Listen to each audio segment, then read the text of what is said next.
సమస్యలు వచ్చినప్పుడు సహోదరి సహోదరులు నీరుగారిపోకండి, నిరుత్సాహపడకండి, నిట్టూర్పులు విడవకండి. నిజాయితీగా దేవుని సన్నిధికి వెళ్ళి నిష్కల్మషమైన హృదయంతో, మనస్సాక్షితో, నిక్కచ్చిగా మీరు ప్రభుతో మాట్లాడి మీ సమస్యను చెప్పుకున్నట్లయితే నిశ్చయముగా దేవుడు దానికి జవాబిచ్చి తన నామాన్ని మహిమపరుచుకుంటాడు. మనం చూస్తుంది అదే. సో ఈరోజు నువ్వు ఏ సమస్య కలిగి ఉన్నా, నువ్వు దేవుణ్ణి ప్రేమించే వ్యక్తివి అయితే, దేవుడు నిన్ను ప్రేమిస్తున్నాడనే సత్యం నువ్వు గ్రహించినట్లయితే నీకు ఒక శుభవార్త.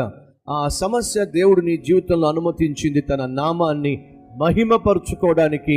నువ్వు అనేక మంది దగ్గరకు వెళ్ళి నా దేవుడు ఎంత గొప్పవాడో చూడండి, ఎలాంటి జవాబు నాకు ఇచ్చాడో గ్రహించండి అని నువ్వు నీ చుట్టూ ఉన్న వారికి చెప్పడానికి ఒక అవకాశం దేవుడు ఇవ్వడానికి ఆ సమస్యను నీకు ఇచ్చాడు.